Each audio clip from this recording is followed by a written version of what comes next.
nous Quand avoir je parle d'une heure, parlé de la je parle notion de de couche, vous accorder cette une heure pour couche-là, corriger le reste. et Ça puis les marche? fonctions, Yalla.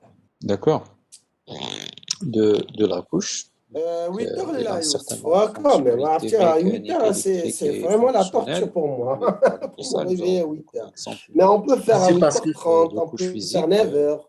oui, monsieur, 9 heures, 10 heures, c'est Protocole, ou bon. bien la norme Ouais, RS 8 heures, Parce que ça nous fait232, avons pas bien encore à sûr, 10 tout exagérer. heures. le monde le sait. Et voilà. Alors après, nous sommes passés à la couche liaison de données. Nous avons donné aussi le rôle et les fonctions de la couche liaison de données, à savoir donc des fonctions de contrôle d'erreur, de contrôle de flux et de contrôle d'accès au support. Donc ça, c'est les fonctions principales, il y a les tâches principales de la couche liaison de données.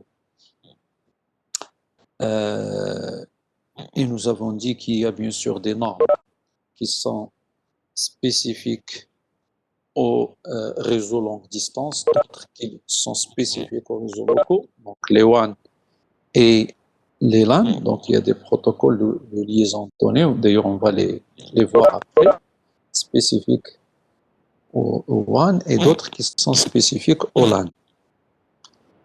Alors ensuite, nous avons commencé, je pense qu'on s'est arrêté sur ça, à parler de la couche réseau. La couche réseau, comme son nom l'indique, bien la couche 3 du modèle OSI, en commençant par le bas bien sûr. Donc la couche 1, c'est la couche physique de liaison dans les trois réseaux, network. C'est une couche, bien sûr, qui permet l'interconnexion de réseaux hétérogènes.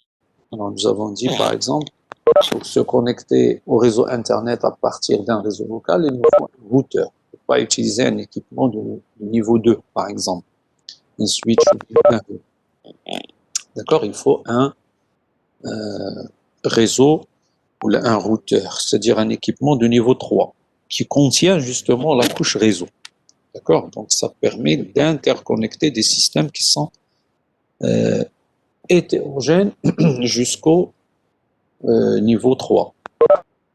Alors, les données au niveau réseau sont assemblées sous forme de paquets. On parle de paquets, souvent on parle de paquets, généralement lorsque le protocole de niveau réseau est orienté connexion, on parle de datagramme aussi, lorsque le mode est non connecté. Par exemple, pour le cas du protocole IP, qui est un protocole de l'Internet, niveau 3, on parle de datagramme IP. Le datagramme IP ou bien un paquet IP, puisqu'IP est non orienté connexion. Alors, les principales fonctions de la couche réseau.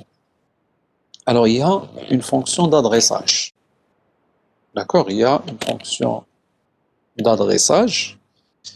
Et comme j'ai dit l'autre fois, et je pense qu'on s'était arrêté sur ces aspects-là d'adressage, on était en train de discuter ces points-là, on avait dit qu'il y a 3 niveaux d'adressage. D'accord? 3 niveaux d'adressage dans un réseau ou dans un modèle, dans une architecture de réseau. Il y a 3 niveaux. Alors, qui peut nous rappeler ces 3 niveaux? Je nomme les 3 niveaux dont on a parlé. En commençant par exemple par le bas. On avait parlé de 3 niveaux d'adressage. Premier niveau d'adressage, c'est lequel?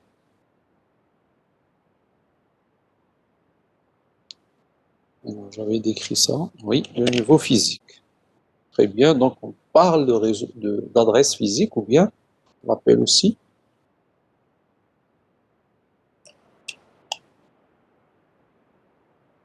non, pas logique, on l'appelle l'adresse MAC. D'accord? Donc on parle d'adresse MAC, c'est ça, très bien. Donc le premier niveau d'adressage, c'est l'adressage MAC. Et cet adressage-là, il est traité à quel niveau? À quelle couche?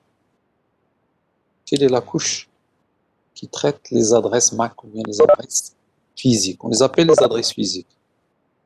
C'est pas la couche physique, justement, même si le nom c'est physique, mais c'est la couche liaison de données, effectivement. D'accord? C'est à ce niveau-là qu'on parle d'adresse MAC ou bien d'adresse physique. Hein. Physique parce que c'est une adresse qui est gravée sur la carte mémoire, sur la carte réseau de l'équipement en question. D'accord? C'est pourquoi on parle de l'aspect physique, mais il n'est pas traité au niveau physique. Au niveau physique, on ne sait pas ce que c'est qu'une adresse.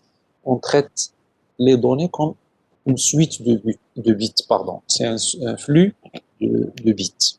D'accord? Donc ça, c'est le premier niveau d'adressage et qui est traité au niveau de la couche liaison de données, c'est l'adressage physique ou bien MAC. Alors, l'adressage suivant, comment on l'a appelé?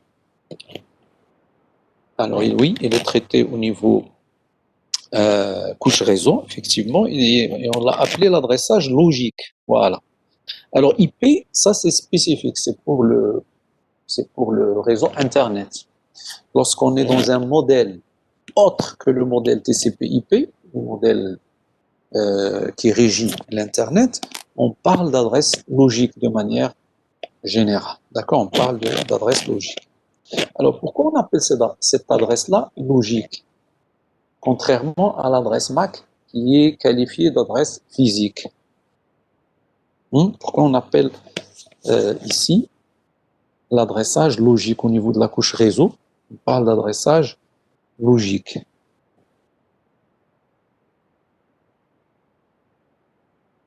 Parce qu'on peut distinguer entre les bits. Non, c'est pas ça. Un adressage logique. Une adresse IP, par exemple, c'est une adresse logique. Pourquoi? Parce qu'il n'est pas associé de manière fixe à un équipement, à une machine. Une adresse IP, et ça on va le rediscuter après, c'est une adresse qui peut changer dans le temps et dans l'espace. D'accord?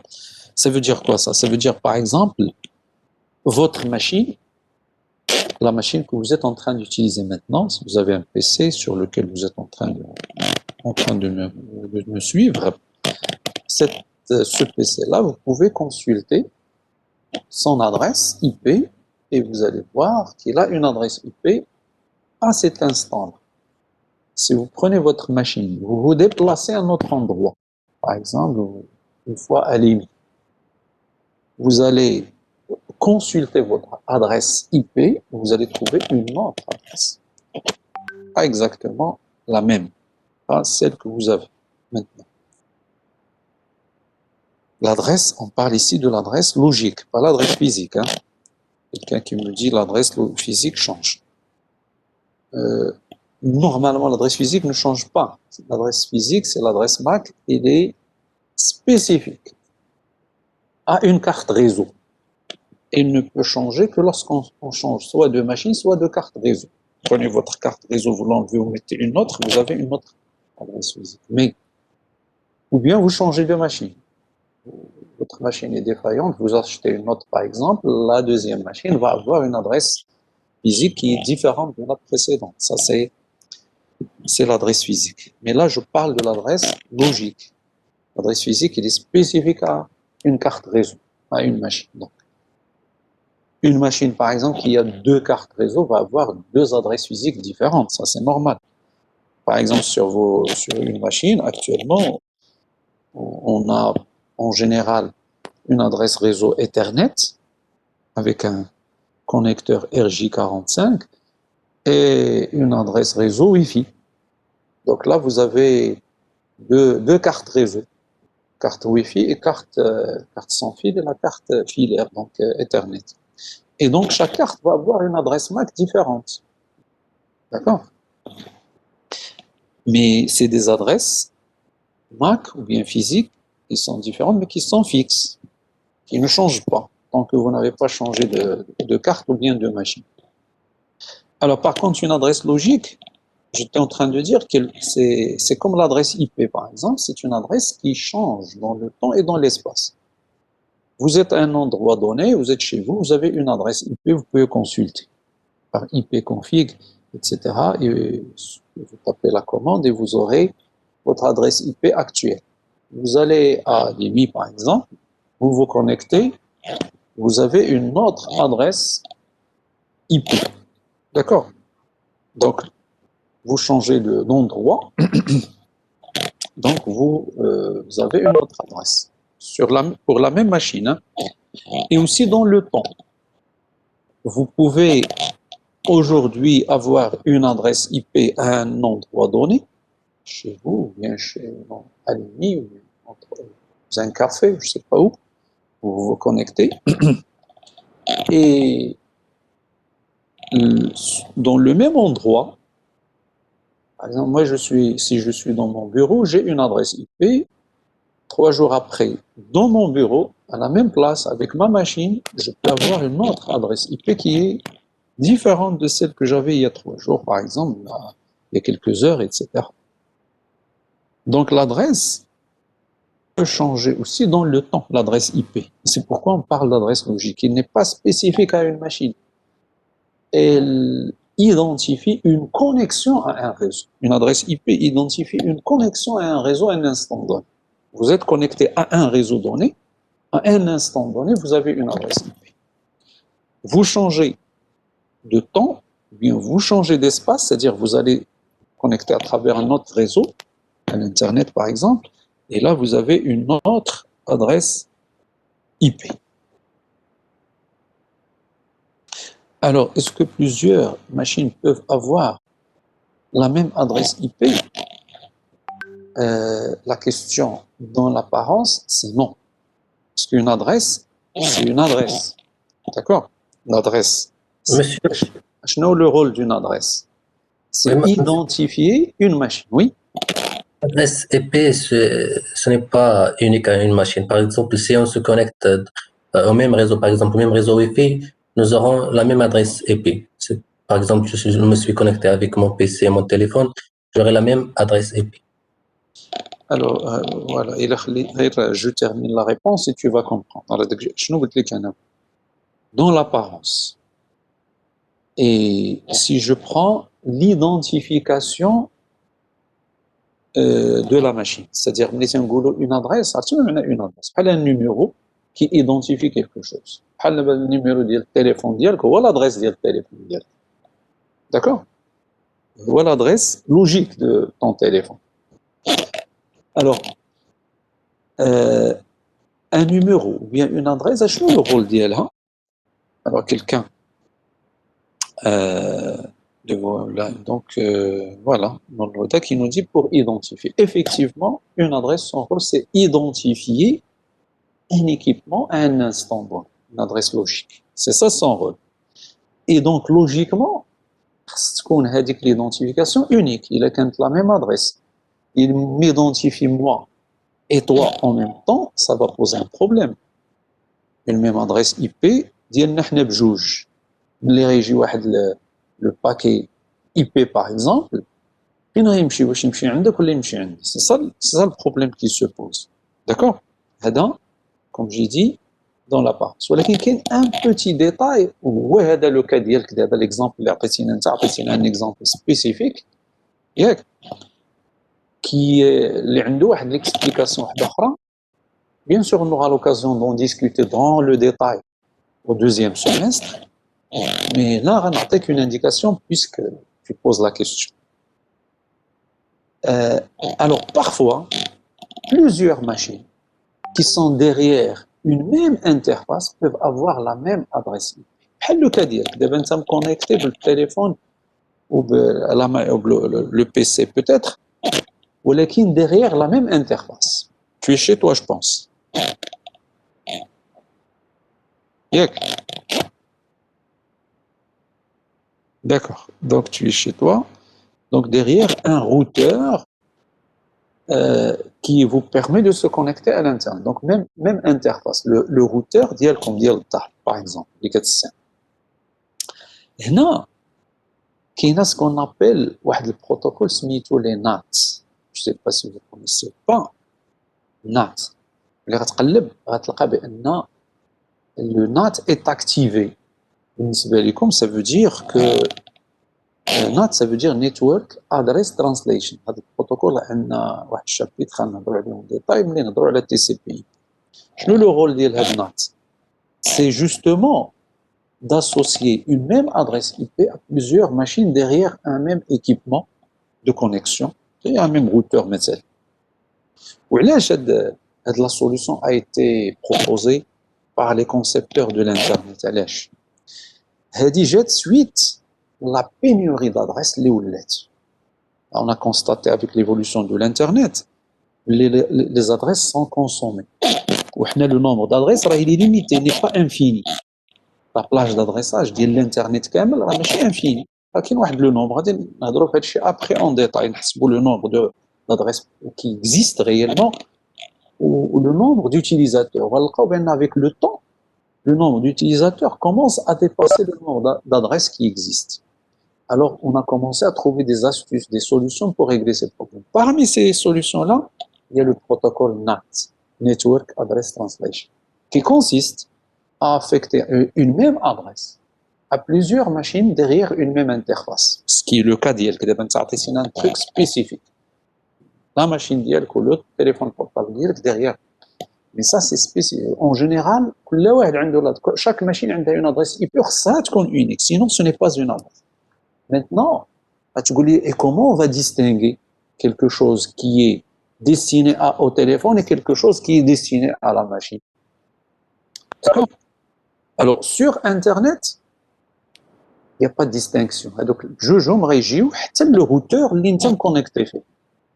L'Internet, il y a une seule adresse IP, les paquets, le routeur. D'abord, le seul équipement de l'Internet qui connaît de l'information, tu as la même adresse IP les deux équipements, ou la 3, ou la 4, ou la 20 équipements, derrière ton routeur, c'est le routeur. Il a l'information. Maintenant, lui, une fois qu'il a l'information, un paquet de données, comment il va distinguer le téléphone du PC? Alors là, le protocole NAT qui a l'adresse IP ou qui zide le numéro qu'on appelle un numéro de port, qui s'appelle un numéro de port. Ou avec le numéro de port, le téléphone مختلف على le PC. Et par conséquent, اللي كناخذوا هنا مثلا نهضروا في البروتوكول نات على une adresse ما تبقاش غير l'adresse IP بوحدها كيتزاد عليها un numéro de port. D'accord? هذه un début de réponse بالنسبه لك pour comprendre علاش انت عندك لا ميم adresse. اللي غتجي تبحث au niveau transport غتلقى numéro de port اللي عند التليفون ماشي هو اللي عند le PC et par conséquent le routeur il peut distinguer les deux et donc une adresse هنا complète خصنا نزيدوا عليها un numéro en plus ديال l'adresse IP وهذا الشيء علاش. دونك ملي كنرجع انا pour dire la réponse اللي سولني شي واحد قال لي واش قلت لي dans l'apparence خصها تكون parce que c'est une adresse. Maintenant d'abord باش votre camarade il a cité l'exemple donc القندوسي هضرنا على l'exemple spécifique ديالو مزيان ولكن la réponse elle est un peu avancée. هي هادشي اللي كنت كنقول دابا. D'accord? C'est ce que j'étais en train de raconter. Donc حنا pour l'instant تنقولوا l'adresse IP بحال l'adresse MAC ils sont uniques. ولكن un instant donné un endroit donné. Maintenant كاينين des cas particuliers. Le premier cas particulier هو هذا اللي هضرنا عليه votre camarade ولا solution ديالو هي لي نات. La réponse ديالو غتفهموها plus en détail من بعد نشوفوا le protocole. Alors كاين aussi واحد المسألة أخرى يقدر شي واحد دابا cet instant là ou d'ailleurs quelqu'un a signalé donc Hicham ou Jerry donc a signalé واحد المسألة هي le deuxième point. هي la notion d'adresse publique et la notion d'adresse privée. يقدر شي واحد في هذا الانستون دابا يشوف l'adresse IP ديالو ويلقى فيها justement 192.168.1. on va dire 10 وشي واحد اخر في دارهم ولا في ليكول ولا في شي ايطابليسمون واحد اخر يدير حتى هو يشوف l'adresse IP ديالو ويلقى فيها 192.168.1.10. Alors vous allez me dire, ouais, c'est la même adresse alors que ce sont deux machines différentes à des endroits totalement différents. واحد كاين في فاس وواحد كاين في مراكش وواحد في الرباط وعندهم la même adresse IP. C'est un peu bizarre. Justement l'explication عاوتاني ديال هذه et on va en parler après en détail. هي اللي نهضروا على l'adressage في l'internet هي la question justement d'adresse privée et d'adresse publique. Donc, il y a de la notion rapidement, parce que ce n'est pas le moment d'en parler. Mais quand on a une adresse unique dans le monde, adresse IP unique dans le monde, à un instant donné, on a l'adresse IP publique. Alors, adresse IP publique, elle est unique à un instant donné dans le monde. يعني أي machine في العالم دابا في هذا l'instant qui sont connectées bien sûr. ما نهضرش على les machines qui ne sont pas connectées. Ou qui a été connectées hier, ils ne le sont plus maintenant. Les machines qui sont connectées maintenant sur Internet avec une adresse publique sont uniques. D'accord? Ils sont uniques, les adresses d'hier. حيدنا دابا لو كا ديال votre camarade de tout à l'heure ديال القندوسي. Reconnu deux machines في هذا l'instant connectées à Internet ولكن derrière le même équipement d'interconnexion يقدر يكون عندهم la même adresse IP publique par exemple ولكن عندهم des numéros de port qui sont différents. Donc حيدنا دابا الا خدينا deux machines connectées à des endroits différents pas derrière le même routeur. Alors, à l'instant, avec des adresses publiques, forcément, ils sont uniques. Il يمكنش يكونوا les mêmes. ولكن إلا كانوا هاد les machines sont connectées à Internet avec des adresses privées, هنا la même adresse يمكن تعاود des centaines voire des milliers de fois في الانترنت. Alors, شنو هما عاوتاني هاد les adresses privées? Les adresses privées هما des adresses. Donc, je suis obligé de citer certains termes, des adresses. Chaque classe d'adresses, les adresses Internet sont classées. Par classe, il y a la classe A, la classe B, la classe C, et puis deux autres classes complémentaires, D et E. La classe A, toute adresse qui commence par 10 est considérée comme une adresse privée. Si vous vous rappelez, généralement, les adresses d'IELCOM, si vous avez déjà, voilà. Hein, باش كيبداو 10, c'est ça. C'est 10, ماشي 255. 255, c'est pas une adresse de diffusion les كتبدا 255. D'accord? Alors les adresses effectivement فليمي actuellement كيبداو ب 10. غتلقى 10.3 الا كنتي في الديبارتمون انفورماتيك غتلقى 10.3 point quelque chose. Point X, point Y. D'accord? Quand tu fais centre de calcul, connecté à un point d'accès de centre de calcul, il y a 10.1, électrique 10.2, et ainsi de suite. Donc, c'est des adresses privées. Alors, il y a quand tu fais d'abord, غالبا غتلقى l'adresse ديالك 192.168, point quelque chose, point X, point Y. غالبا. D'accord, très bien. Had 192, c'est une adresse de classe C privée. Une adresse privée. Justement, les NAT, en relation avec ce qu'on a dit tout à l'heure. Le protocole NAT, c'est qui dira de la translation, c'est NAT, Network Translation Address. Translation d'adresse. Je n'ai pas la conversion, qui attaque une adresse privée. ولكن ملي كتبغي تخرج للانترنت quand tu traverses le routeur ديالك وانت خارج كيعطيك une adresse publique لان une adresse privée ما يمكنليهاش تخرجك للانترنت. ملي تنكونوا في ليمي تيكون عندنا دي زادريس بريفي سي اون كومونيك بيناتنا في ليمي غنكومونيكيو كاملين ب 10 بوان كيلكو شوز. كاع لي ماشين اللي كاينين في ليميت غتكون عندهم 10 بوان كيلكو شوز 10.1 بوان كيلكو 10.3 بوان ايتترا. ولكن لو باكي ان ميساج ديالك ملي كيكون خارج من ليمي وغادي للانترنت dès qu'il traverse le routeur la passerelle par défaut de l'IMI, il change d'adresse. كتولي عنده une adresse IP publique.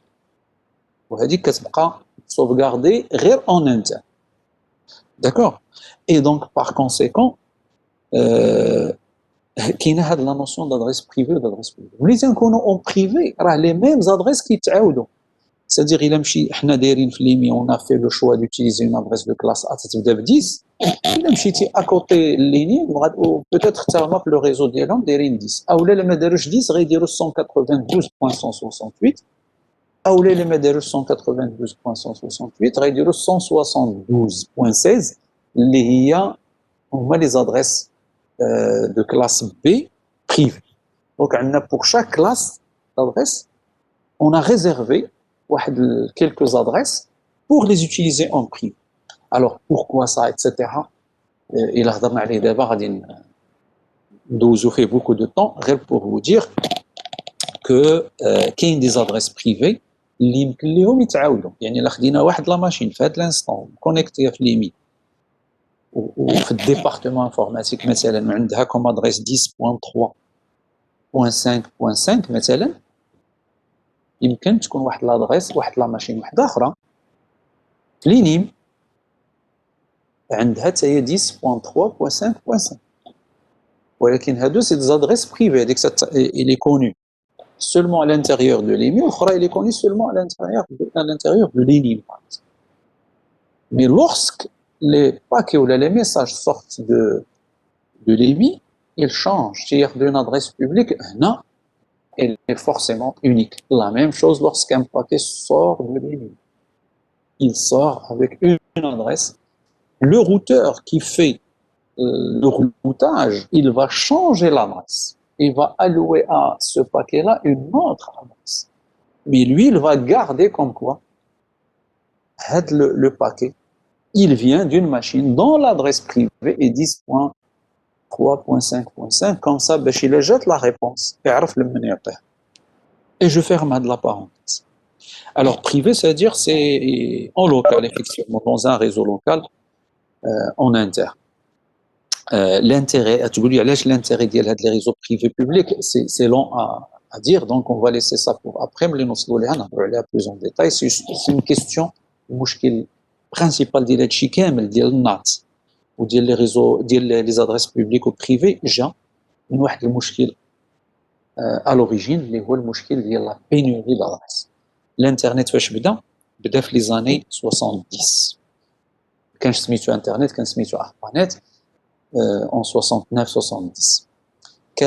Lorsque Internet actuel a commencé, il a commencé avec 4 machines. Imaginez, 4 nœuds, 4 machines qui sont connectées بيناتهم. هما l'origine de l'Internet اللي كتعرفوا دابا اللي فيه des millions de réseaux et des dizaines de millions de machines dans le monde. الناس اللي داروا l'adressage ما عمرهم كانوا كيتوقعوا بأن الإنترنت il va arriver à la situation qui est aujourd'hui. À l'époque, quand l'informatique limitée, quand les machines sont très grandes en taille, très chères, etc. Mais quand on a la mobilité, les téléphones portables, les machines connectées, les voitures connectées, tout le chien est connecté. D'accord? Et donc, on a besoin d'adresses IP. Moi, ils n'ont pas pensé à cette explosion combinatoire اللي Et par conséquent, le champ d'adressage ليستعملوا عنده واحد لا ليميت واخا هي اللي très grande كانت كتبان لهم ديك الساعه astronomique. راه une adresse IP est représentée sur 32 bits. Théoriquement, on peut aller jusqu'à 2 à la puissance 32 adresses. يعني واحد 16 milliards ولا شي حاجه 2 à la puissance 32 c'est-à-dire واحد milliard de 4 milliards d'adresses. ولكن bien sûr aujourd'hui on a consommé ça. D'accord? ولا عندنا مشكل ديال l'adressage. Donc شنو الحل؟ ولاو كيلقاو des solutions. Alors parmi les solutions justement la notion de NAT, d'adresse privée, d'adresse publique, etc. ولكن كاينه une autre solution radicale شي واحد عاوتاني يهضر عليها وغادي يديني عاوتاني نمشي نهضر واحد ربع ساعه اخرى ثاني على هي actuellement هي IPv6. IPv5 عمرو كان c'était on va dire une proposition de solution qui n'a pas abouti, qui a été laissée de côté, ou directement l'IPv6. Même IPv4, d'abord, ça n'a pas IPv6, mais IPv6 n'est pas encore installé ou utilisé à 100%. Il y a quelques sites, quelques îlots, on va dire, de machines Internet qui utilisent IPv6, ولكن la plupart aujourd'hui, une grande majorité, مازال كتستعمل IPv4 parce que لقينا d'autres solutions pour régler le problème. ولكن effectivement, dans quelques années, les solutions ils vont elles-mêmes arriver à bout de souffle et par conséquent, on sera obligé de passer à IPv6. Les Huawei, c'est un chapitre on va aller en détail parce que c'est on va dire, c'est l'avenir de l'Internet. C'est le protocole IP version 6 et je ferme la parenthèse sur ces aspects-là. J'espère que j'ai répondu, j'ai apporté des clarifications à ceux qui posent des questions. Bien. Donc, je reviens sur la couche réseau. On a les niveaux d'adressage. Les niveaux d'adressage, on a trois niveaux. Le premier niveau, c'est les adresses MAC qui sont spécifiques aux cartes réseau des machines. Et lorsque la machine change, son adresse MAC change, ou lorsque vous changez de carte réseau de la machine, elle change. Elle est gravée sur la carte réseau. Alors, et ça, c'est la couche liaison de données. طلعنا شويه la couche réseau, قلنا كاين un autre adressage اللي هو l'adressage logique au niveau de la couche réseau. Logique parce que قلنا une adresse est qualifiée de logique ماشي physique علاش parce que pour la même machine, pour la même carte réseau, on peut avoir des adresses différentes à des instants différents et à des endroits différents. D'accord? C'est la logique. Ok, un troisième niveau d'adresse, le troisième niveau, l'adressage symbolique. Très bien, avec l'adressage symbolique, à quel niveau? Quelle est la couche qui est concernée par l'adressage symbolique? Effectivement, c'est la couche application. Très bien. Donc la couche application, avec l'adressage symbolique, il n'est pas nécessaire, il est destiné seulement pour l'être humain. Parce que en tant qu'être humain, on ne peut pas se rappeler des adresses MAC ou des adresses IP. C'est des numéros, le cerveau n'est pas adapté à ça. Donc on a utilisé des termes mnémotechniques, c'est-à-dire des adresses symboliques, au lieu de se rappeler de l'adresse IP du serveur web de Google, je ne sais pas moi, c'est 9.14, etc. Je me rappelle du nom, qui est plus simple, www.google.com. C'est plus simple. Maintenant, qui va faire la conversion? Parce que les protocoles Maradish, ils diront, l'adresse symbolique, on dit c'est pour l'être humain. Quand on tape l'adresse symbolique sur le navigateur, c'est-à-dire que l'adresse, elle est convertie par un protocole. Après, le protocole DNS. Voilà, DNS. Donc le domaine name, c'est système ou le service. Donc c'est un protocole qui permet de convertir une adresse URL, une adresse symbolique, en une adresse IP. Voilà. Et donc, ça c'est le troisième niveau d'adressage. Alors, je regarde les fonctions de la couche réseau. On a une des fonctions principales de la couche réseau, c'est la notion d'adressage. D'accord? Donc, la couche réseau identifie les machines, les différentes machines qui sont connectées au réseau par des adresses logiques. Les adresses, elles complètent avec l'adressage physique au niveau liaison de données. Donc, c'est un adressage logique. Alors, ensuite, une autre fonction importante de la couche réseau, c'est le routage, l'acheminement des paquets d'une source vers une destination. Donc, on a le routage. Donc, l'adressage est une fonction importante et le routage. Le routage, ça consiste. C'est quoi le routage? Alors, le routage, ça consiste en fait en l'acheminement des paquets d'une source vers une destination. C'est un mécanisme, voilà, qui permet de trouver un chemin dans le réseau pour envoyer des données, des paquets, d'une source, une machine qui a envoyé vers une destination, parce qu'un réseau, et ça on en avait peut-être parlé l'année dernière de structure de données, un réseau c'est un graphe. C'est un graphe orienté pondéré. D'accord? Un réseau. C'est un graphe orienté pondéré. Donc vous avez un ensemble de nœuds qui sont interconnectés d'une manière qui n'est pas régulière. Chez un arbre, mais chez une liste à deux niveaux, etc. Mais c'est un graphe, il n'y a pas une certaine régularité. Un ensemble de nœuds qui sont connectés d'une manière irrégulière. Ça veut dire une machine qui a connecté trois machines, ou connecté deux seulement, ou 5, etc. Et donc, c'est un graphe qui est orienté, qui a un sens. On peut envoyer dans un sens ou là dans l'autre, ou là dans les deux. À la connexion simplex, ou la duplex, ou la full duplex, ou la half duplex, etc. Et pondéré parce qu'il y a une pondération sur les liens. Cette pondération, le coût, avec le lien entre deux nœuds, qui peut être soit le débit, soit le temps, soit la distance, soit etc. Ça peut être plusieurs paramètres possibles. Donc, un réseau, c'est un graphe. Et donc, sur ce graphe-là, il faut trouver un chemin. D'accord? Le réseau routier. Vous avez, au niveau national, le Maroc, constitué de plusieurs villes. Les villes, c'est des nœuds. Et entre les villes, il y a un ensemble de chemins, de routes. Il y a l'autoroute, il y a la nationale 1, il y a la nationale 2, il y a une route secondaire, tertiaire, etc.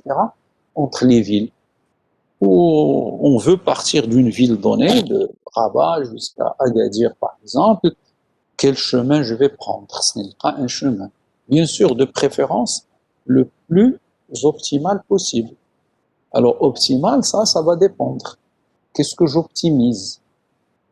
La pondération, elle a la métrique que je voudrais optimiser. Est-ce que c'est le temps? Est-ce que c'est la distance? Est-ce que c'est le coût?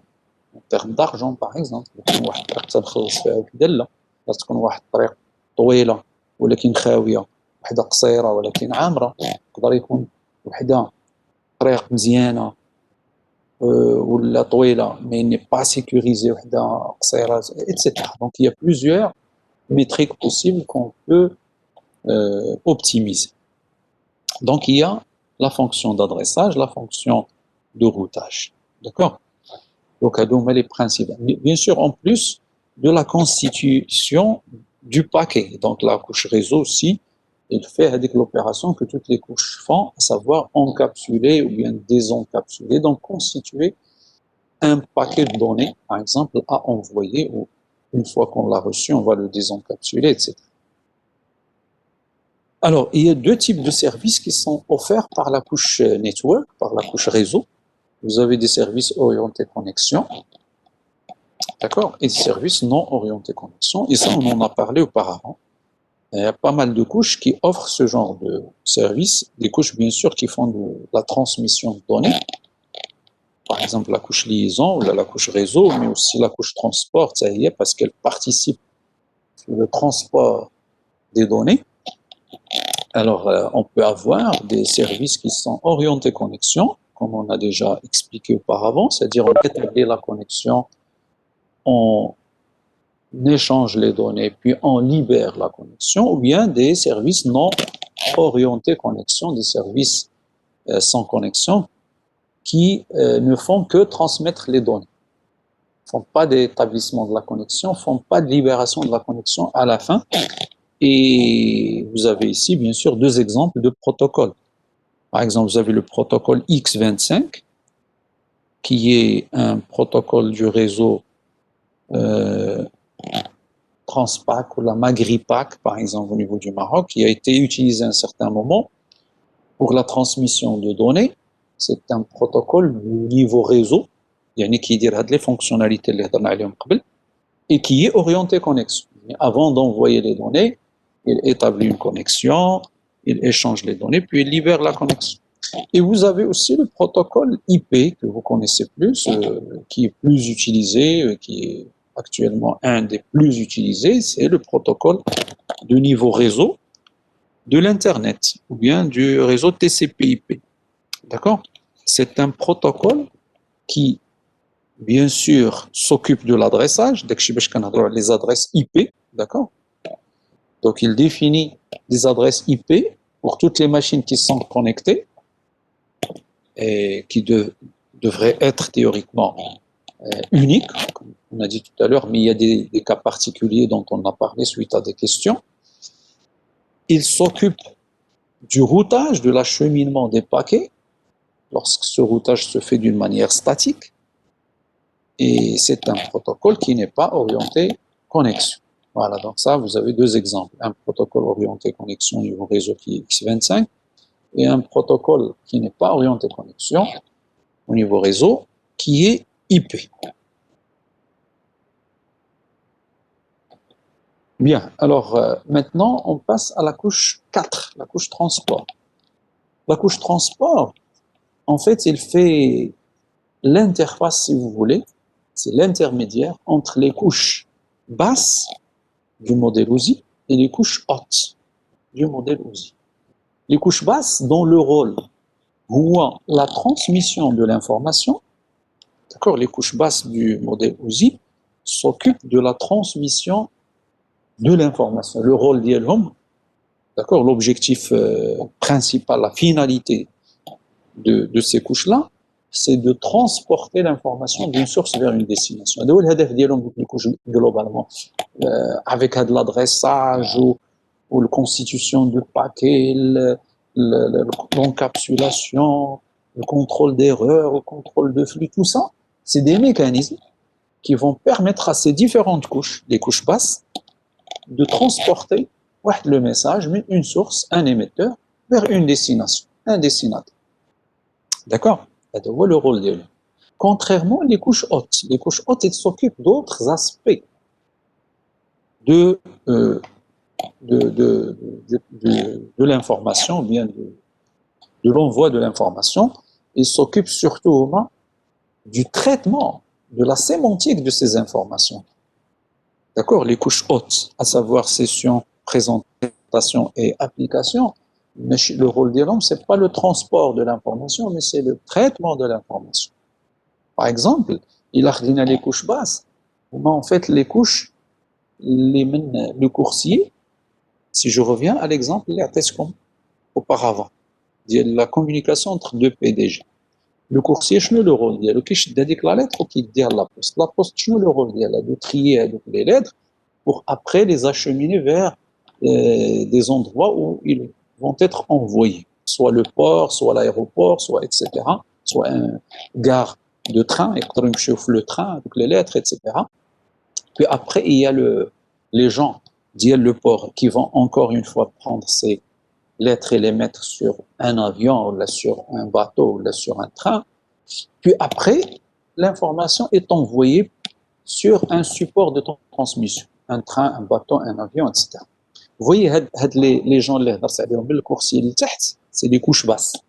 Je le rôle de l'homme, le transport de l'information. Par contre, les couches hautes, mais la secrétaire, le fort.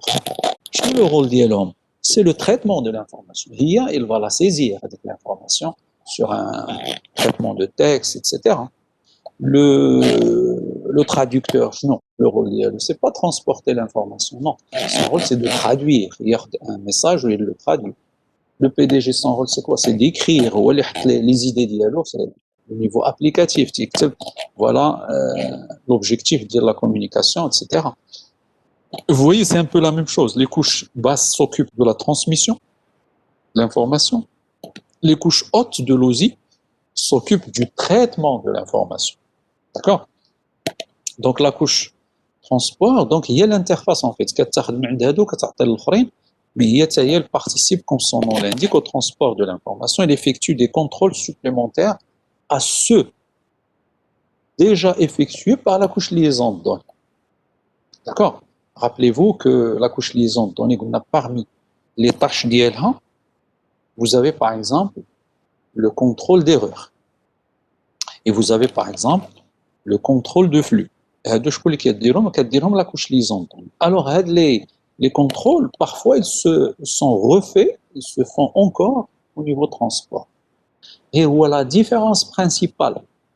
Et ça, je l'avais dit quand j'avais parlé de la couche liaison de données. La différence principale entre la couche transport et la couche liaison de données, c'est au niveau liaison de données, les contrôles, contrôle d'erreur et contrôle de flux, ils se font à quel niveau? Ou là, ils se font entre quoi et quoi?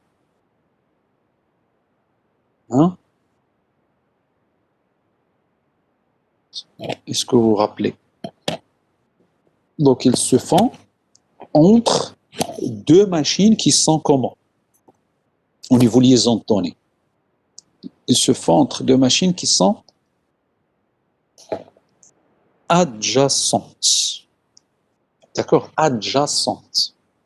Alors, adjacentes, ça veut dire qu'ils sont reliés directement. Voilà, connectés directement. Alors que les contrôles, ils se refont, pas toujours, mais parfois, on va voir علاش فوقاش كيتعاودوا فوقاش ما كيتعاودوش etc. وفوقاش كيدار soit au niveau liaison de données, soit au niveau transport. Ils se font de bout en bout, la couche transport. Ils se font au niveau de l'émetteur ou au niveau du récepteur. Alors que la liaison de données كديرهم entre les nœuds intermédiaires. Quand il y a des nœuds intermédiaires, ça se fait de cette façon-là. Alors, je vais peut-être revenir à un schéma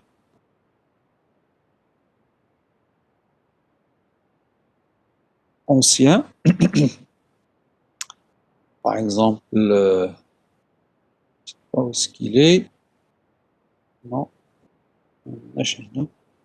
Voilà, c'est celui-là. Prenez par exemple, ça c'est l'émetteur. Ça c'est le récepteur, B. A l'émetteur, B le récepteur. Ça c'est les nœuds intermédiaires. N1, N2, N3, N4, etc.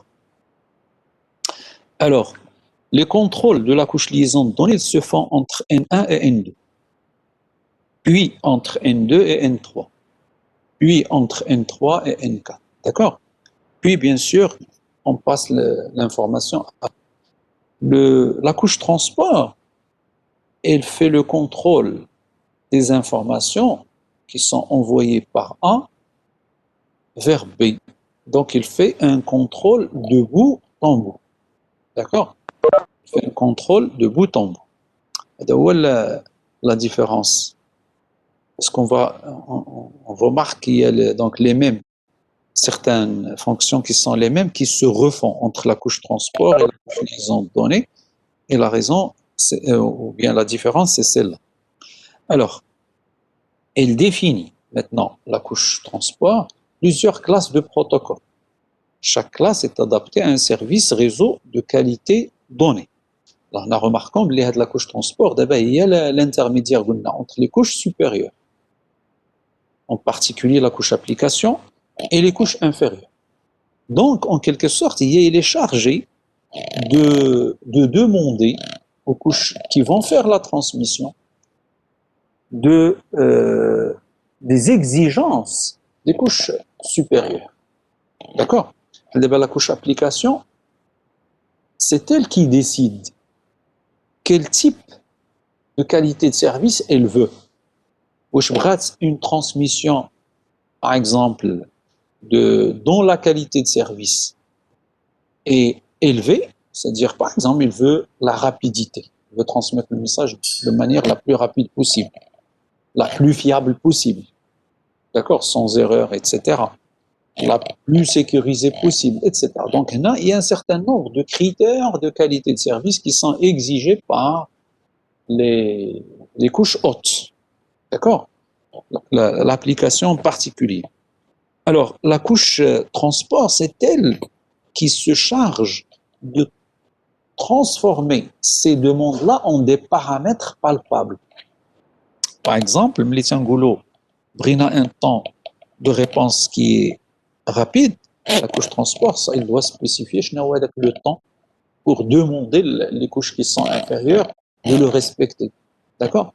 Mlitiangolo, on veut que ça soit fiable. Alors, fiable, ça veut dire quoi? Ça veut dire j'envoie un message de manière correcte. Alors, ce n'est pas un moyen pour traduire la fiabilité en quelque chose de concret. À votre avis, quand une application exige la fiabilité, la couche transport, comment il peut garantir cette fiabilité? Qui veut garantir la fiabilité, sachant qu'on peut avoir des liaisons qui ne sont pas fiables. On a des liens, des câbles, etc., qui peuvent avoir des erreurs, qui peuvent tomber en panne, des machines intermédiaires, etc. Donc, comment on va garantir à la couche application la fiabilité? Je vais dire que le message brille, ça. Coûte. Alors, comment on peut lui garantir ça? Lui dire, c'est bon, pas au sol, etc. Quels sont les mécanismes qu'on utilise? D'ailleurs, je vais dire en détail. lorsqu'on parlera des exemples de protocoles, etc.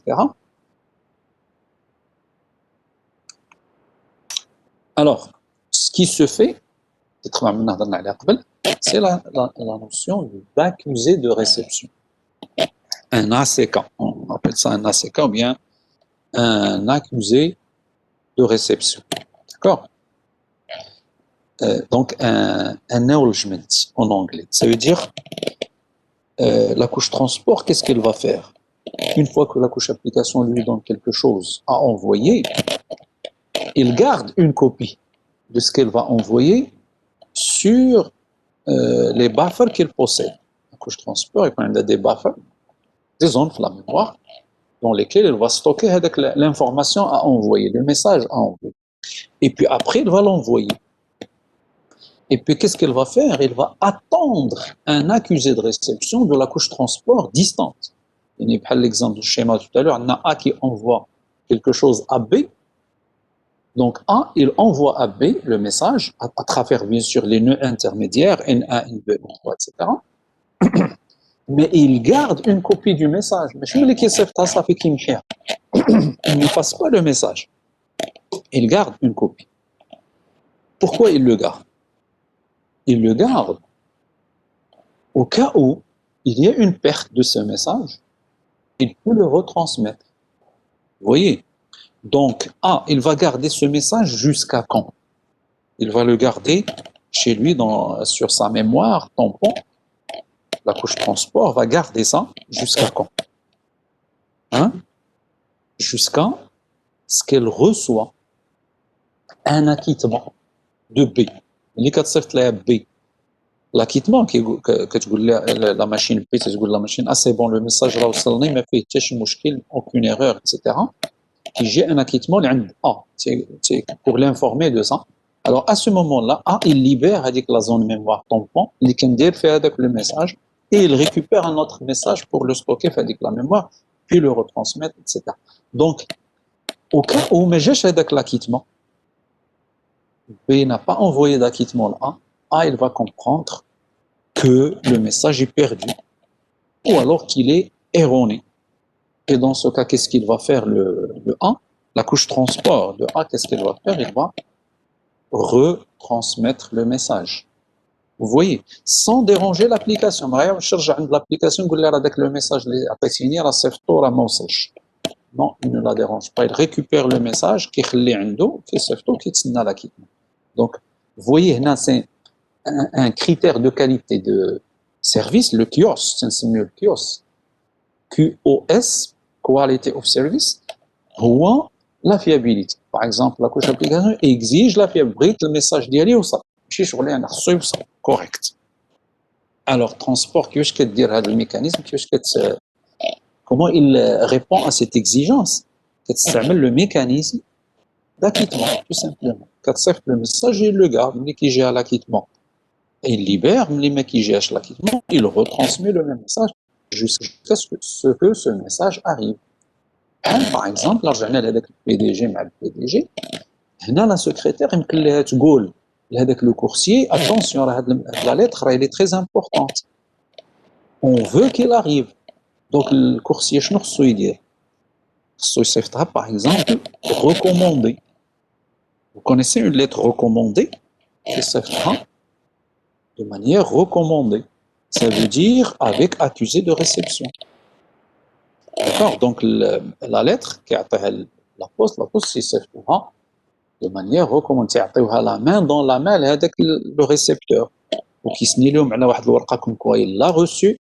Ou hadik, ça t'argent l'émetteur pour s'assurer qu'il a reçu. D'accord? Les cas déposés par exemple le document important là surtout le hakim où tu veux prouver que tu as envoyé avec la lettre je me juge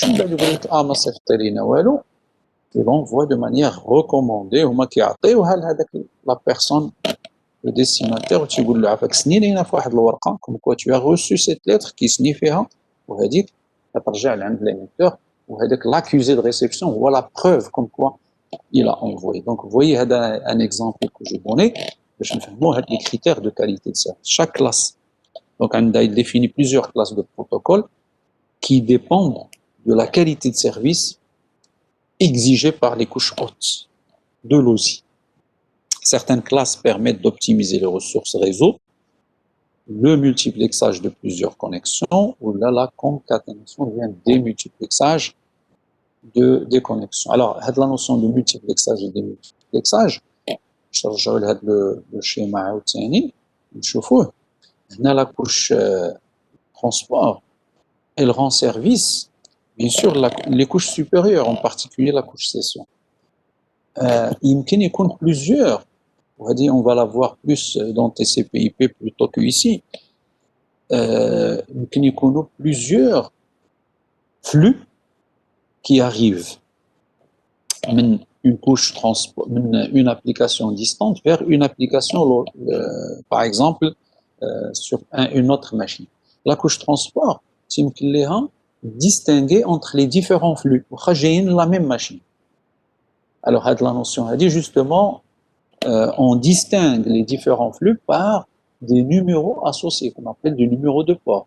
Par exemple, sur TCP/IP, un flux web, un numéro de port, un serveur web, un numéro de port qui le distingue d'un serveur FTP, qui le distingue d'un serveur SSH, ou bien Telnet, ou bien SMTP, ou bien etc. Chaque protocole a un numéro de port dialogue qui permet à la couche transport de multiplexer ou de démultiplexer. Donc, j'ai plusieurs flux. Pour ce نصيفطوه l'application ديالو يقدر يكون العكس يجينا un flux ولكن وراه فيه plusieurs données qui sont destinées à différentes applications خصنا نفرقوا بيناتهم. Donc c'est la couche transport en fait qui fait ça. Donc هذا c'est le rôle de la couche transport. Maintenant on va monter vers le niveau 5, donc la couche numéro 5, il y a la couche session. Alors la couche session c'est une des couches normalement les plus minces, mais qui ne fait pas beaucoup de choses. Et c'est ce qui explique d'ailleurs que dans TCP/IP, la couche ما كايناش بوحدها. D'accord? La couche هذه ما كايناش بوحدها كاين داخله en fait مع la couche application. On va en parler après. Donc la couche session introduit la notion de session. Donc ici, vous avez une connexion, c'est en fait entre une couche transport et une autre couche transport, mais lorsqu'on va monter vers des applications qu'on appelle la session. Et donc il faut distinguer parce qu'on peut avoir deux machines qui sont connectées entre elles. D'accord? Deux machines qui sont connectées entre elles à travers un réseau comme Internet. Et sur ces deux machines, il y a plusieurs flux justement. Il y a plusieurs connexions possibles. Alors, chaque connexion est destinée à une application différente. Maintenant, on les distingue par justement la notion de session. Donc, la couche session, c'est ça son rôle. Elle offre des services à valeur ajoutée supérieure, tels que, au cas où il y a une rupture de la connexion, on peut reprendre. Parfois, quand il y a des logiciels de transfert de fichiers, peut-être qu'on est en train de transférer un fichier qui est très gros, et pendant le transfert, on a un crash ou un problème, on arrête la connexion. Lorsqu'on veut reprendre, on peut reprendre à l'endroit où on s'est arrêté, grâce justement à la notion de session. Si on garde des informations sur la session, on peut reprendre. On n'a pas besoin de refaire le transfert ou le téléchargement à zéro. C'est parmi les tâches de la couche session. Donc la gestion du dialogue d'une manière synchronisée, d'accord? La gestion des activités. Par exemple, ici, au niveau session, parmi les tâches possibles aussi, c'est la facturation, par exemple. Lorsqu'il s'agit d'un réseau payant, comme un réseau téléphonique, par exemple, dans lequel on doit facturer les utilisateurs du réseau. Vous êtes en train d'utiliser un réseau téléphonique, vous passez à travers un opérateur, et vous travaillez avec la 4G, etc., ou là, carrément de la communication, vous êtes facturé sur le temps ou bien sur le volume de données échangées, ou bien les deux parfois. Et donc, la couche session, puisque c'est elle qui s'occupe de la notion de session, c'est elle qui est capable de calculer le montant à facturer au client. D'accord? Donc ça, c'est, si vous voulez, c'est des tâches de la couche session. Alors, le niveau 6, maintenant, c'est la couche présentation. La couche présentation, c'est une couche qui s'intéresse plus à la sémantique des données. La notion de traduction, etc. Le traducteur, il y en a qui يدخل les données, qui يقرا هذيك la lettre pour la traduire. D'accord? Donc, non, c'est la sémantique des données qui sont échangées entre l'émetteur et le récepteur. Donc, il fait pas mal de choses qui sont aussi importantes, surtout pour certains types de flux. Par exemple, la notion de codage et décodage de l'information. Là, il y a un codage au niveau présentation. Par exemple, permettre à des machines qui utilisent des codages différents de communiquer. Une machine qui utilise le code ASCII à une autre machine qui utilise le code EBCDIC. Ce sont deux codages différents. D'accord? Les codes utilisés pour les caractères dans un système n'est pas le même que l'autre. Donc, si on fait un échange sans faire de traduction, de codage-décodage, on risque d'avoir des messages illisibles. D'accord? Et c'est ce qui arrive parfois quand on utilise, quand notre navigateur n'est pas configuré à supporter tous les codages, ou là, quand une machine donnée utilise un codage un peu particulier qui n'est pas reconnu par les autres machines, parfois vous recevez un message illisible, avec des caractères un peu bizarres, des petits visages, des trucs comme ça, des caractères un peu avec des points, etc. Et donc là, c'est un problème de codage. C'est la couche présentation, comme son nom l'indique, et s'intéresse à la représentation des données, ce qu'on appelle la couche présentation. Alors, cette couche-là est basée sur une syntaxe abstraite, qu'on appelle ASN1. D'accord? Abstract Syntax Notation 1. D'accord? C'est ASN1, ce qui permet de représenter de manière indépendante on va dire les données qui sont échangées entre des machines. Parce que là, il y a la question, donc on peut discuter le point D d'une manière un peu précise. Imaginons que, je ne sais pas moi, on échange entre deux machines données, parce que ASN1, ça permet de représenter des structures de données ou bien des données qui sont échangées entre deux machines qui peuvent ne pas utiliser le même codage. Par exemple, si moi j'échange un programme entre une machine et une autre, dans ce programme-là, j'utilise moi, je sais pas moi, un langage de programmation dans lequel j'ai déclaré un entier. Un entier sur ma machine, pour ce langage que j'utilise, est représenté sur 4 octets. Alors que sur une autre machine, il est représenté sur 8 octets. Par exemple, ça c'est un problème. Autre problème possible, sur ma machine, les données sont représentées, et ça existe, donc certains codages n'utilisent pas la même orientation. Par exemple, on va dire l'octet de poids le plus fort est envoyé en premier,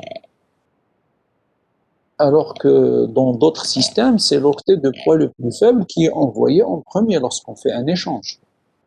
Et donc l'autre, lorsqu'il va recevoir, il va recevoir mes données, mais d'une manière inversée.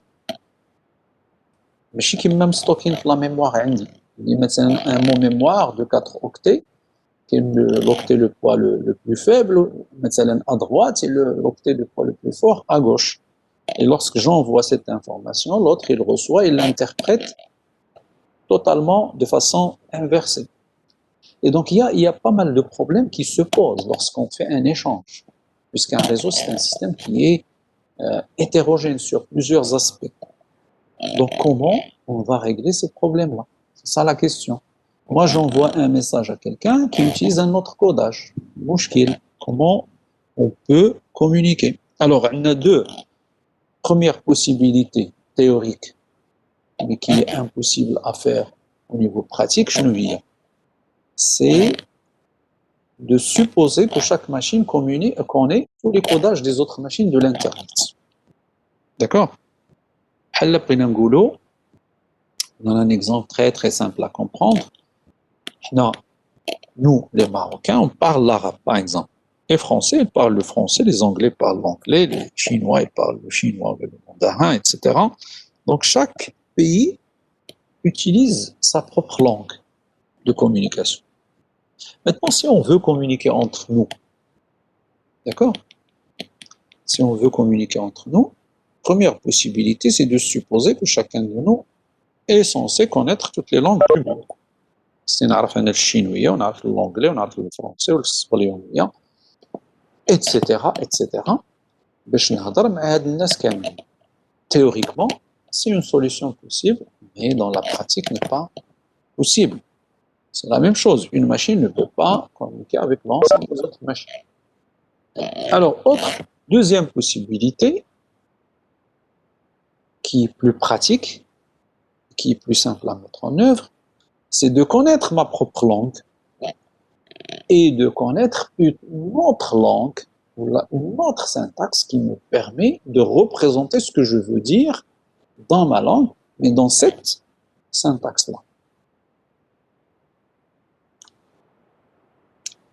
D'accord? Là, on a la langue, غنتفقوا عليها وإلا بغينا نهضروا بيناتنا entre des pays différents, on doit traduire vers cette langue. Et chacun, il connaît sa propre langue et cette langue. C'est un peu l'équivalent de ASN. Donc, une machine, elle connaît son codage, sa notation, et il doit connaître aussi la notation ASN.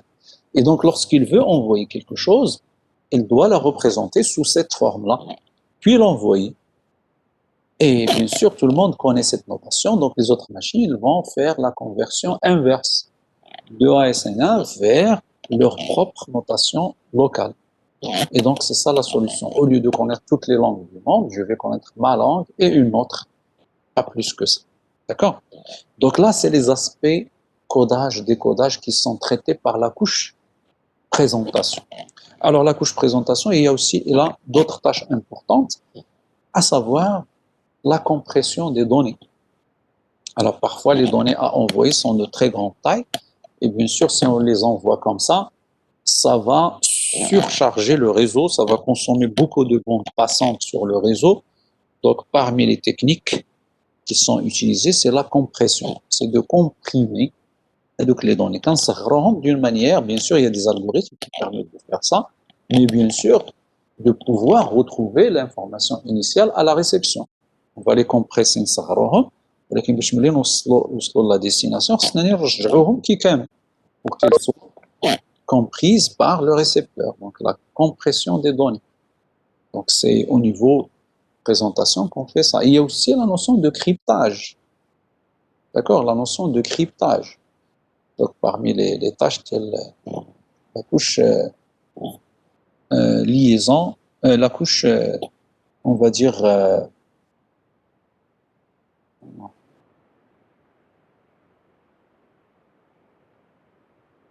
alors, la couche liaison de données, la couche présentation, il s'intéresse aussi à le cryptage. Alors, le cryptage, pourquoi? Lorsque les données sont confidentielles. Lorsqu'on échange des données entre, par exemple, le système bancaire, etc., les données sont confidentielles. Lorsqu'il y a des appels d'offres entre entreprises, etc., l'information est confidentielle. Et ainsi de suite. Et dans ce cas-là, on crypte les données avant de les envoyer. Donc, normalement, c'est parmi les tâches de la couche présentation. Voilà, donc c'est ça la couche présentation. Et vous voyez qu'elle s'intéresse, la couche a dit, à la sémantique. Tu trouves les données, tu trouves la sémantique pour effectuer des traitements sur ces données. Contrairement à les couches telles que réseau, liaison, transport, qui s'intéressent, qui disent les données, mais seulement comment les transporter. لو كورسي ما عارفش شنو مكتوب في لا ليتر وما كيهموش يعرف شنو مكتوب في لا ليتر، اللي كيهمو هو فين اقرب بوسطه ولا فين باش يمشي يدي ليها. ولا ميم شوز بور لو ريست. Alors, couche application. Donc la septième et dernière couche, liée à l'interface en quelque sorte avec l'utilisateur final. La couche application, il n'offre pas un service spécifique, mais fournit le moyen d'accéder au réseau, à l'environnement aussi. Donc à l'architecture réseau. Comme j'avais dit plusieurs fois auparavant, la couche هذه, le rôle d'elle, c'est de banaliser l'accès au réseau. En tant qu'utilisateur final, ce qu'on était en train de raconter, le cryptage, ou la compression, ou le contrôle d'erreur, ou le contrôle de flux, ou la notion d'acquittement, ou l'envoi, ou la réception, le stockage, l'utilisateur final, on n'est pas censé le connaître, même s'il le connaît, sauf si c'est un spécialiste. Mais pour l'utilisateur final, ça ne l'intéresse pas de savoir ces détails. C'est une application qui va lui permettre d'utiliser un service du réseau. Il veut envoyer un mail, mais si je relève avec le mail, comment il va être acheminé,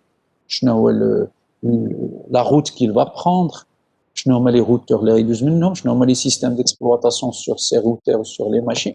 Tout ça, c'est des détails dont il n'a pas besoin de savoir. Donc, ce qui l'intéresse lui, c'est l'application qu'il va utiliser, une application de messagerie. Il veut naviguer sur Internet sans un navigateur. Derrière, qu'est-ce qu'il y a? Ça ne l'intéresse pas. Donc, il doit être capable de pouvoir naviguer sur Internet, etc., ou la transférer un fichier.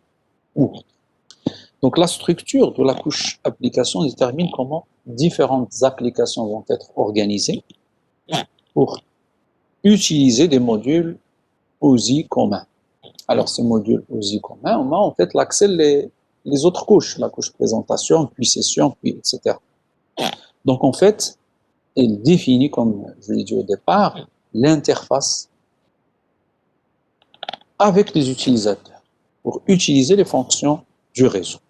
Donc, on va utiliser des applicatifs de messagerie, par exemple le SMTP ou la HTTP pour le web, le Telnet pour se connecter à une machine distante, ou la SSH, la même chose mais d'une manière sécurisée, le FTP pour transférer des fichiers, et ainsi de suite.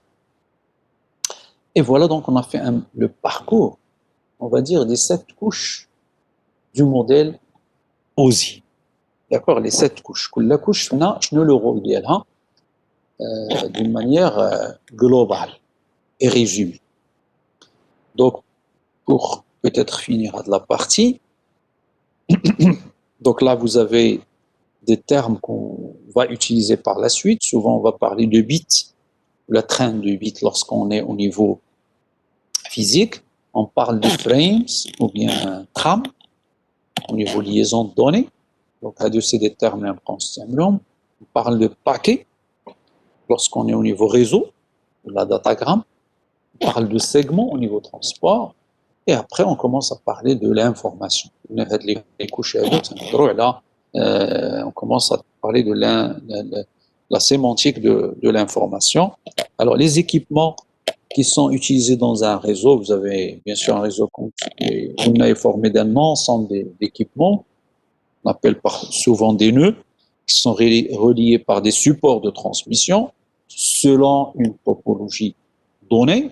Les exemples de topologie dont on a parlé auparavant, en anneau, en bus, en étoile, en arborescence, etc. Il y a 2 types de nœuds, globalement. Il y a les nœuds d'extrémité. Un nœud terminal ou un nœud d'extrémité, c'est généralement une machine, un ordinateur, un serveur, une imprimante, etc. Et ce nœud d'extrémité en général, il implémente les 7 couches de l'OSI. C'est qu'on fait les 7 couches اللي هضرنا عليهم. D'accord? Les couches كاملين تيكون physique, data link, network, transport, session, presentation and application. D'accord? تيكونوا في les nœuds d'extrémité, les PC, les ordinateurs, etc. Calculateurs et ainsi de suite. وكاينين les nœuds intermédiaires. Les nœuds intermédiaires هما les routeurs, les switches, les hubs, etc. Le rôle ديالهم c'est la transmission de l'information. Et par conséquent, les nœuds, ils ne sont pas censés implémenter toutes les couches. ما محتاجينش ليهم كاملين. Un routeur, ماشي يقدر يكون فيه un protocole HTTP ou SMTP لأن هو l'utilisateur ne l'utilise pas directement le routeur. D'accord? C'est un équipement qui permet de router l'information, trouver un chemin, etc. Donc, il n'est pas en relation avec l'utilisateur. Bien sûr, un administrateur de réseau il peut se connecter à un routeur pour le configurer, etc. Mais ce n'est pas destiné à l'utilisateur final. Et par conséquent, donc, il n'a pas besoin de contenir les couches hautes. Donc, c'est un nœud intermédiaire, c'est un équipement de réseau qui assure les fonctions de communication. Il implémente les couches basses, 1 jusqu'à 3. D'accord? Seulement les fonctions de communication, routeur, modem, switch, etc. Donc là, sur les routeurs, on m'a dit que je cette couche. Certains routeurs particuliers, mais qui ne sont pas censés être installés sur l'équipement. Ce qui est obligatoire, par exemple, pour un routeur, c'est les 3 couches les plus basses. La couche physique, liaison de données et réseau. Voilà, par exemple, non, le schéma, il le montre. Vous avez ici un système terminal, donc un équipement d'extrémité. On a un autre équipement d'extrémité. Sur des équipements d'extrémité, vous avez les 7 couches. Par exemple, le lot 1, de la couche physique, liaison, réseau, transport, session, présentation et application. De même pour lot B. Par contre, les nœuds intermédiaires, les rangs un nœud, un autre nœud, etc., on est censé avoir que les 3 couches les plus basses pour un routeur, par exemple. Le premier routeur a configuré la couche physique, liaison et réseau. La même chose pour l'autre. Les nomades يحتاجوا seulement les fonctionnalités ديال les 3 couches. ما يحتاجوش الكوداج والcompression هادشي كيدار à la source. Et il est défait à la réception. Il est fait ici, il est défait ici. Mais non, on ne fait que transmettre l'information. D'accord? Donc là, on parle de protocole d'application. Protocole, c'est entre 2 couches homologues. Et on parle d'APDU, Application Protocol Data Unit. L'échange, l'unité de données qui est échangée entre les couches application, qu'on a droit à un APDU, on a droit à PPDU, SPDU, etc. Transport Protocol Data Unit, etc. On a droit à la paquet Trambit, etc. Ou là, carrément, on peut aussi dire NPDU, ou la LPDU, ou la P, comme physique, PDU. Donc voilà, en fait, la structure. Alors ça, c'est des schémas, par exemple, qui sont utilisés par Cisco, qui se sont plus ou moins imposés. Donc c'est des schémas qui ont, sans qu'on le dise, et sont connus. Par exemple, ça c'est un répéteur, ça c'est un hub, 10 bases T, ça c'est un hub 100 bases T. Je vois de la notation 10 ou 100 bases, etc. Je me mets après, les réseaux locaux. Vous avez un bridge ou bien un pont, vous avez un switch, vous avez un routeur, et puis le cloud, par exemple, donc le nuage réseau. Voilà, donc avec ça, on termine la partie de la description des couches du modèle OSI. Alors, dans le temps qui nous reste, on va prendre 2 exemples de réseaux, 2 exemples d'architecture qui sont concrètes. Le modèle OSI, c'est un modèle théorique. C'est un modèle qui décrit la structure d'un réseau d'une manière théorique pour permettre aux constructeurs de mettre en place, d'implémenter des architectures de réseau de manière interopérable. Parce que s'il respecte le modèle OSI, normalement, il va interopérer avec les architectures qui existent. Le modèle OSI ou la référence. C'est d'ailleurs le modèle de référence OSI. Voilà le référentiel اللي كنرجعوا له باش تكومباراو معاه. D'accord? Maintenant, on a deux exemples. On va d'une manière rapide d'architecture de réseau qui existe. L'oula, bien sûr, souvent, on la cite comme exemple, il y a la plus connue, où il y a en détail le deuxième semestre. Ou il est un peu moins connu, mais qui existe aussi, qui est concrète. Donc, commençons par le modèle TCP/IP, justement. Alors, le modèle TCP/IP, les protocoles de l'Internet. Au départ, on parle de TCP/IP pour faire allusion à deux protocoles importants, à savoir TCP et IP. Donc, les deux protocoles qui ont constitué, si vous voulez, le noyau, bien la base de l'Internet. Mais bien sûr, les deux protocoles, le modèle s'appelle TCP/IP, il y a des dizaines de protocoles qu'on a cité auparavant plusieurs fois, comme UDP, comme etc., SMTP, HTTP, etc. Tout ça, ce sont des protocoles de la pile de protocoles TCP/IP. Donc, c'est une pile de protocoles. C'est une pile, mais c'est une pile de protocoles TCP/IP. ولكن بقات السميه basée على les deux. Si vous voulez, le noyau et la base des protocoles de l'Internet et qui ont été complétés par d'autres protocoles qu'on va présenter.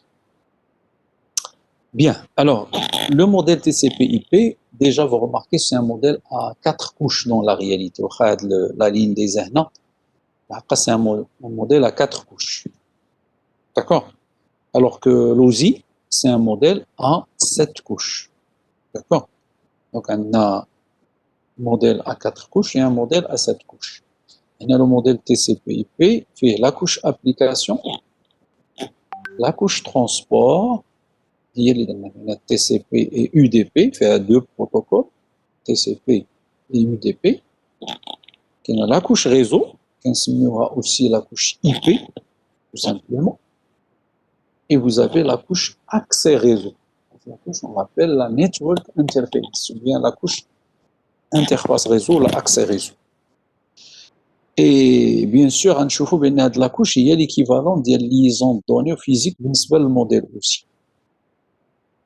D'ailleurs, la couche IP, il y a l'équivalent de la couche réseau. Ou TCP, UDP, c'est l'équivalent de la couche transport. Ou شنو بقى لينا لأن دابا شفنا فيزيك وليزون هما هادو accès réseau, IP هي réseau, TCP, UDP هي transport. Donc شنو بقات لنا session ou présentation application.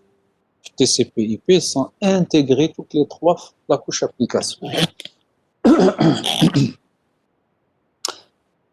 Alors, on peut se poser la question pourquoi justement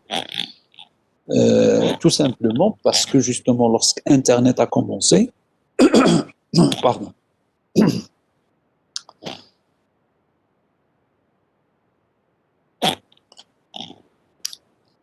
alors tout simplement parce que lorsque Internet a commencé, on n'avait pas besoin de certains détails qui sont apparus après. Si vous prenez par exemple la couche application de l'Internet, c'est une seule couche. L'équivalent au niveau de l'OSI, c'est 3 couches. Session, présentation et application. Il est bien sûr de la couche application, il fait le rôle de les 3. Historiquement, par exemple, la couche présentation, je le rôle ديالها شنو هما les tâches ديالها اللي قلنا حنا hein شنو هما les tâches ديال la couche présentation. On a plusieurs tâches.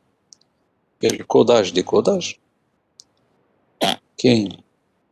la compression des données, le cryptage des données, etc. Vous voyez, donc il y a pas mal de tâches. Les tâches, on n'en avait pas besoin au début de l'Internet, justement. Avant, on n'avait pas besoin de crypter. Pourquoi?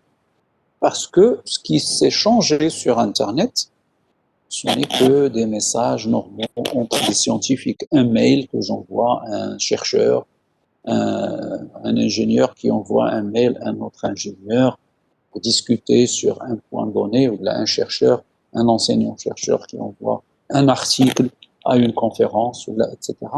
c'est des informations qui n'étaient pas si confidentielles que ça. Et par conséquent, on n'avait pas besoin de les crypter. Donc la notion de cryptage, on n'y pensait même pas, Makench.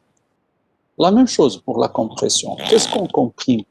Avant, on envoyait justement des fichiers pas de très grande taille, et par conséquent, on n'avait pas besoin de compression. Aujourd'hui, bien sûr, si vous voulez faire de la vidéo sur Internet, vous êtes obligé de faire de la compression, parce que les séquences vidéo, ils ont un volume qui est très important, et par conséquent, il y a donc dans les codecs, que ce soit MPEG ou la H363 ou autre, il y a toujours intégré un système de compression, décompression.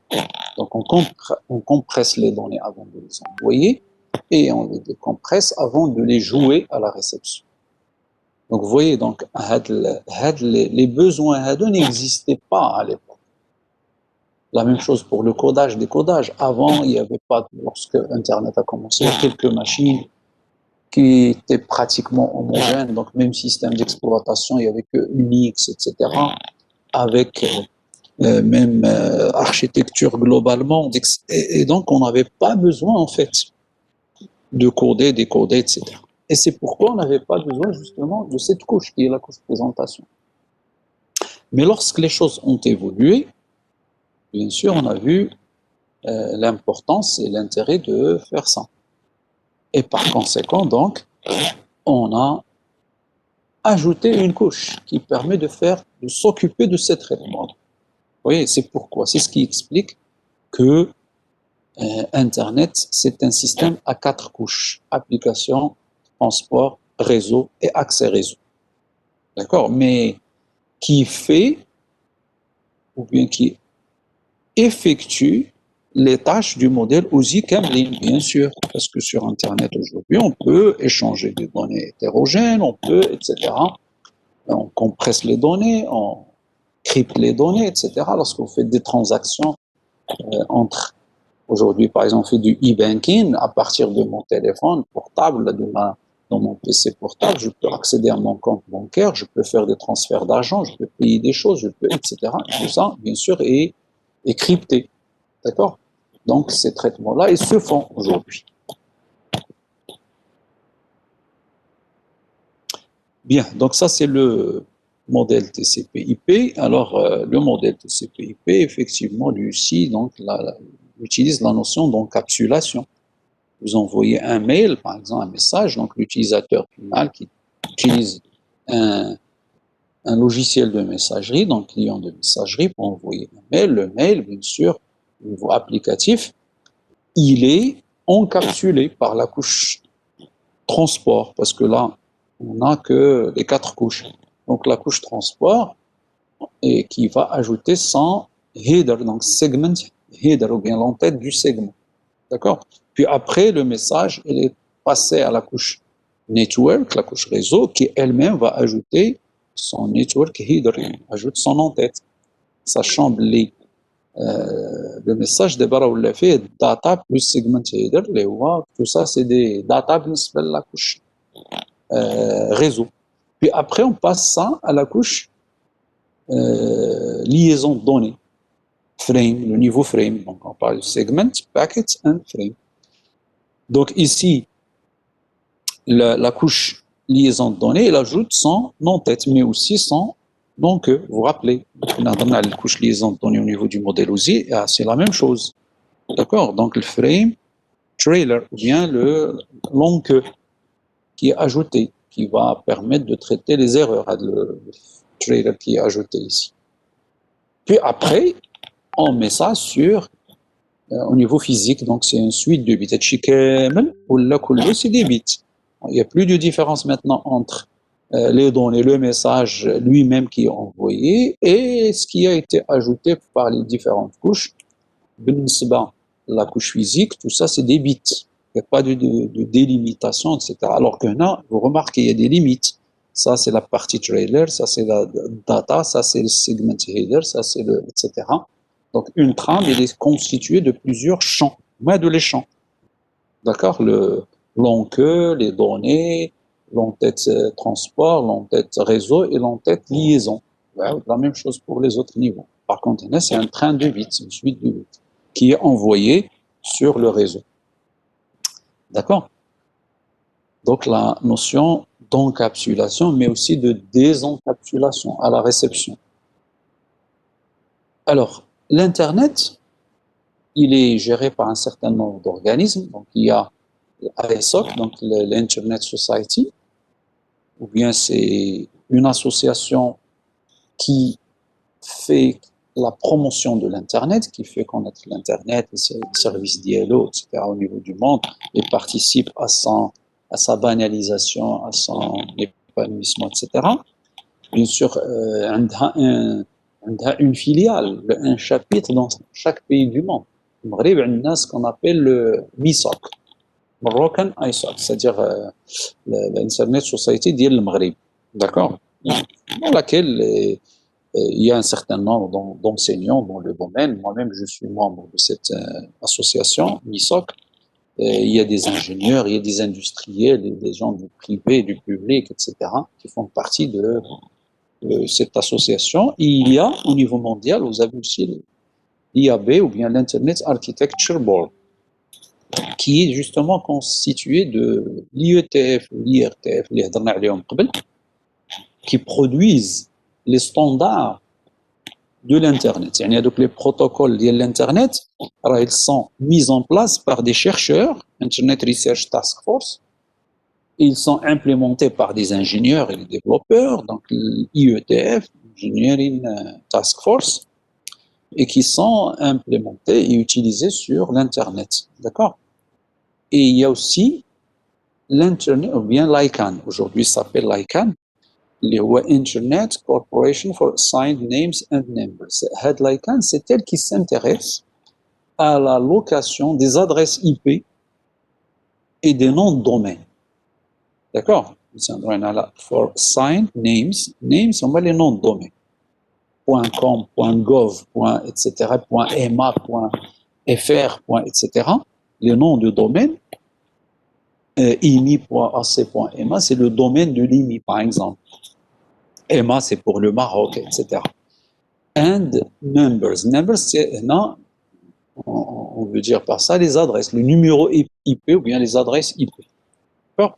Donc, l'organisme qui s'occupe de l'affectation de ces numéros, c'est l'ICANN. D'accord? Bien sûr, l'ICANN, c'est au niveau mondial, mais pour les noms de domaine internationaux, pour les adresses IP de classe A et B, mais pour la classe C, la classe des petits réseaux, normalement, on délègue ça à des organismes nationaux. Dans chaque pays, vous allez trouver un organisme qui s'occupe de cet aspect-là. Par exemple, au Maroc, nous avons l'ANRT, l'Agence nationale de réglementation des télécoms. C'est elle qui s'occupe de l'affectation des adresses IP pour les entreprises, les établissements, les ministères, etc. Et en France, c'est l'ART, etc. Donc, dans chaque pays, il y a un organisme qui s'occupe de ça, mais qui est chapeauté par l'ICANN. L'ICANN, c'est au niveau mondial. L'IAB, qui est lui-même les Nations Unies, l'ONU. Bien, alors, après, vous avez donc les 4 couches dont on a parlé au niveau de TCP/IP. Vous avez la couche application qui gère les protocoles de haut niveau, les questions de représentation, le codage, le contrôle de dialogue, etc. Si vous regardez ces différentes tâches, vous allez constater que elle effectue les tâches des 3 couches supérieures du modèle OSI, à savoir la couche session, présentation et application. Donc, toutes ces 3 sont intégrées dans la couche application pour TCP. D'accord? Vous avez après la couche transport qui gère le contrôle et la qualité du flux et la correction des erreurs de bout en bout. Donc, les tâches d'ILL, où elle offre 2 protocoles. La couche transport TCP/IP offre 2 protocoles, le protocole TCP et le protocole UDP. Alors, si on prend TCP, il est orienté connexion. Et UDP, c'est un protocole qui n'est pas orienté connexion. Deuxième caractéristique, TCP, c'est un protocole qui est fiable, UDP n'est pas fiable. Alors, fiable et orienté connexion, TCP. Alors que UDP n'est pas fiable, n'est pas orienté connexion. Alors, qu'est-ce que ça veut dire fiable et qu'est-ce que ça veut dire orienté connexion? Alors, orienté connexion, on l'a expliqué auparavant plusieurs fois, ça veut dire qu'il opère en 3 phases. Mise en place de la connexion, transfert des données, puis libération de la connexion. Il y a orienté connexion. Donc, TCP, il est orienté connexion, UDP même. Deuxième chose, vous n'avez TCP, il est fiable. Qu'est-ce que ça veut dire fiable? Alors que UDP ne l'est pas. Qu'est-ce qu'on entend par fiable ici? Hein?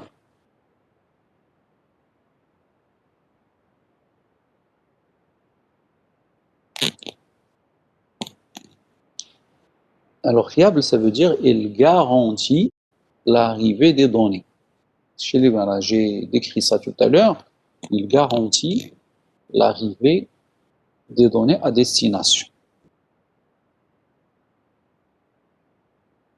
La fiabilité, c'est garantir la réception des données de manière correcte, bien fiable. Et comment il peut garantir ça? Ça aussi, j'ai donné la réponse tout à l'heure. On en a parlé au niveau transport, au niveau de l'OSI, mais c'est la même chose. On a pour un exemple qui est concret, le web TCP, par accusé de réception. Tout à fait. Donc TCP, il utilise le mécanisme d'accusé de réception dont on a parlé auparavant, alors que UDP ne le fait pas. Bon. Vous pouvez vous poser la question, comment ça se fait un protocole qui n'est pas fiable, qui n'est pas orienté connexion, qui t'stamel? Alors, il faut savoir que TCP, il est aussi important que UDP, je ressens mes comptes. À votre avis, qui peut me dire, on va arrêter avec ça? Sur la question Hadi, et une autre information que je voudrais vous dire, avant d'arrêter la séance. À votre avis, pourquoi on a besoin des deux? Qui peut me dire pourquoi?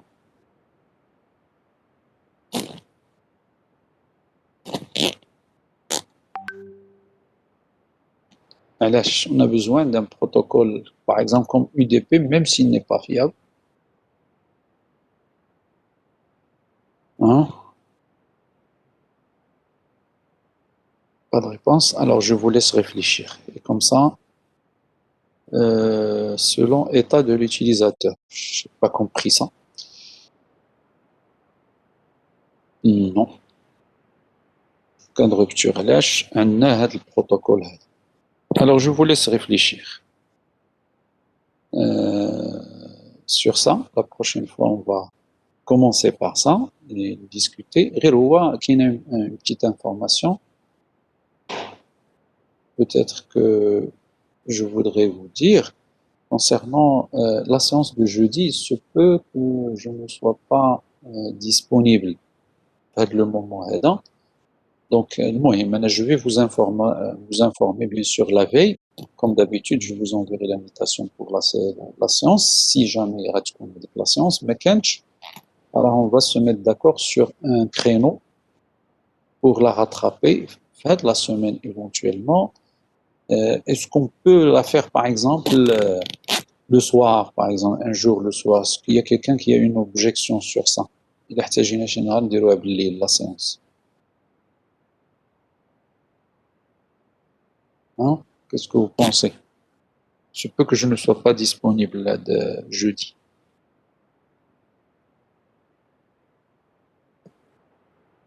Alors?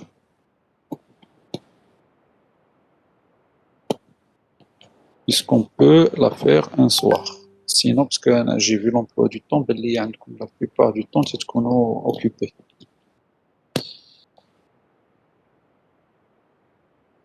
البغيتو مثلا je sais pas من 7 ل 9 ولا من je sais pas من 7 العشية ل 9 العشية un jour مثلا في لا سومين ولا 8 ل 10 comme vous voulez.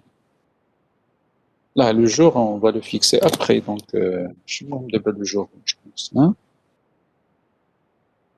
19h 21h مزيانه. اوكي داكور. انا المهم وكا هادشي راه مازالو كونديسيونيل، دونك انا الا ما جاتكمش ديك الساعه انا نصيفط لكم ان ميل 13h.